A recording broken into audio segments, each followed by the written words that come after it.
High students, last time हमने पढ़ा था, कुछ कैलकुलेशन की थी रिगार्डिंग ड्रिफ्ट वेलोसिटी। तो फर्स्टली हमने पढ़ा कि एवरेज इनिशियल वेलोसिटी होगी फ्री इलेक्ट्रॉन्स की 0। Next one is when electric field, when potential difference is applied across the ends of the conductor, हर एक फ्री इलेक्ट्रॉन पे एक फोर्स लगेगा, that is equal to F is equal to minus e into E. इस force की वजह से आपके फ्री इलेक्ट्रॉन एक्सिलरेट होंगे towards the positive end, and that acceleration is equal to minus e divided by m। when they are moving towards the positive end, they collide with what? Positive ions of the conductor, and the extra velocity which is gained is lost, and they start moving with a constant velocity which is known as drift velocity. So drift velocity is average velocity with which electrons are drifted towards the positive end of the conductor. Okay, next is we will have calculations. The drift velocity of free electron is approximately 10 to the power minus 5 meter per second. This is approximation. Approximately इतनी है, 10 to the power 5 meter per second. Okay, next, suppose at any instant, किसी भी instant की अगर बात करें हम, v1 is velocity of first electron after some time, that is your final velocity. v2 is velocity of second electron, so on to vn is velocity of nth electron. Can we calculate the average velocity? v1 plus v2 plus so on to plus vn divided by n. इसी average velocity को हमने क्या बोला? Drift velocity. It is denoted by vd. Give this equation number first, second, give this third, give this equation number 4.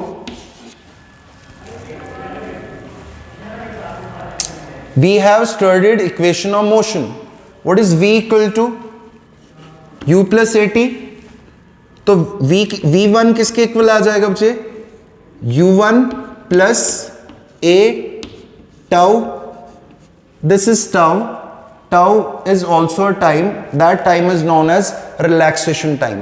देखो यहाँ पे suppose free electron का collision हुआ positive ion के साथ, फिर आगे चल रहा है वो, फिर दूसरा collision हुआ, so ये relaxing का जो time इसको मिला between two successive collision, एक collision यहाँ हुआ फिर दूसरा यहाँ पे होना, इस time में इन दोनों collisions के बीच में जो आपका इलेक्ट्रॉन है उसकी कोलिजन किसी के साथ नहीं होगी, और जो टाइम होगा उसमें ये रिलैक्स करेगा, that time is known as relaxation time.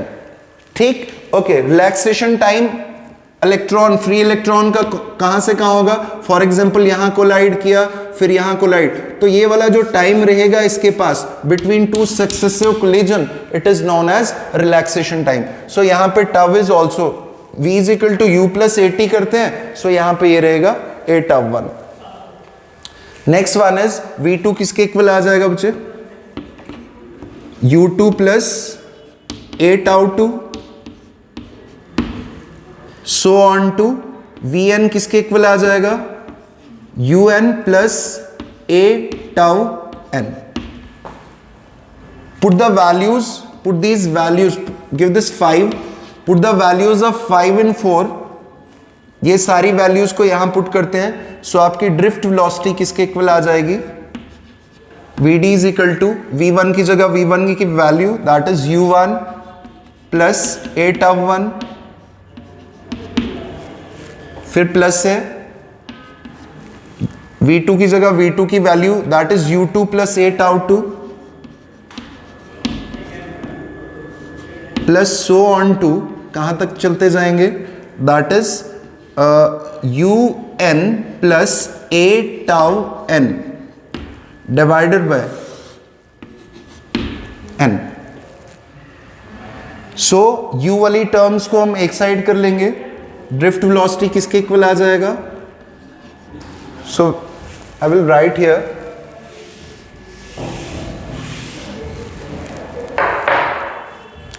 vd, that is your drift velocity किसके इक्वल आ जाएगा?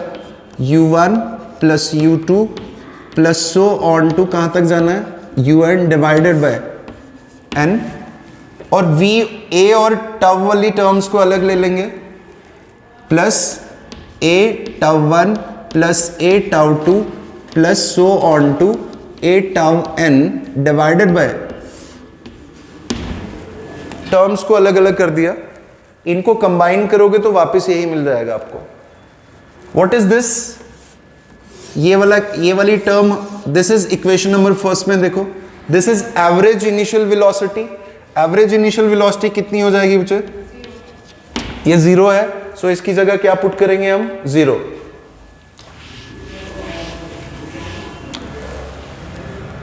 सो आपकी vd ड्रिफ्ट वेलोसिटी किसके इक्वल आ जाएगी, 0 प्लस, यहां से a को कॉमन ले लेंगे, एक्सीलरेशन को कॉमन ले लिया, a कॉमन, अंदर क्या रह जाएगा बच्चे, tau 1 plus tau 2 plus so on to tau n divided by, what is tau, relaxation time. And what is this expression now, क्या इसको हम एवरेज बोल सकते हैं, लेकिन एवरेज किसकी है, रिलैक्सेशन टाइम। सो इस सारी टर्म को हम टाउ पुट करेंगे और वो टाउ क्या रिप्रेजेंट करेगा, average relaxation time, because this is relaxation time की एवरेज हमने निकाली यहां पे। So you can write it like put tau 1 plus tau 2 plus so on to tau n divided by n is equal to tau, and you can write it like average relaxation time, average relaxation time, okay. So you can calculate drift velocity from here. drift velocity किसके equal आ जाएगा, a into tau. What is the value of a, implies drift velocity किसके equal आ गया, that is equal to minus e acceleration की जगह acceleration की value को put किया, e tau divided by m. This one is the expression for drift velocity. ये आपका expression होगा ड्रिफ्ट वेलोसिटी का, मोस्ट इंपॉर्टेंट एक्सप्रेशन, इसका यूज बहुत जगह होने वाला आपका। This one is the required expression for drift velocity. Okay, so next हमारा जो टॉपिक रहेगा जो हम पढ़ेंगे, that is रिलेशन पढ़ेंगे हम करंट और ड्रिफ्ट वेलोसिटी के बीच का। So एक बार थोड़ा सा समराइज कर दूं मैं, हर एक मेटल किसका बना है, एटम्स का। एटम्स फर्दर किसके बने हैं बच्चे, कर्नल्स और वैलेंस इलेक्ट्रॉन के। Valence electron are loosely bound with the nucleus and they can be easily liberated. Liberated जब हुए, अलग हुए, तो उनको क्या बोलेंगे, liberated electrons are free electrons. और ये जो फ्री इलेक्ट्रॉन्स हुए, इनका मोशन क्या रहेगा, random, within the boundary of metal, ठीक, और within the boundary of conductor, इनका मोशन रैंडम रहने वाला है। Average thermal speed is 10 to the power 5 metre per second, but the average thermal velocity is 0 होगी। So when the potential difference is applied across the ends of the conductor, each free electron will experience a force and that force is equal to minus E into E. इसका calculation हमने किया पहले, okay. Due to this force, these electrons, these free electrons are accelerated towards the positive end. ये free electron accelerate होंगे towards the positive and, whose acceleration is given by a is equal to f upon m. f already हमने calculate किया, minus e upon m. So when they are moving towards the positive end, they collide with these positive ions and the extra velocity gain is lost and they start moving with constant velocity, which is known as drift velocity. So what is drift velocity? Average velocity with which free electrons are drifted towards the positive end of the conductor. So हमने फिर उसके बाद velocity लिया, v1, v2, v3, so on, vn be the velocities of n electrons. तो drift velocity बोला average velocity को, फिर average velocity हमने कैलकुलेट किया। So equation of motion use की, v is equal to u plus a t. So v1 is equal to u1 plus a t की जगह हमने टाइम जो रखा that is tau, that is relaxation time. Relaxation time होगा time taken by the electrons between two successive collisions, that is known as relaxation time. So थोड़ी सी values को हमने अलग अलग किया, u वाली terms को अलग लाए, a tau वाली terms को अलग लेके गए, और last में क्या हुआ, this one is average initial velocity, ये already कितनी है 0, यहाँ से acceleration को common लिया, अंदर tau वाली terms को अलग से रखा, this one is average relaxation time, इसको हमने put किया tau.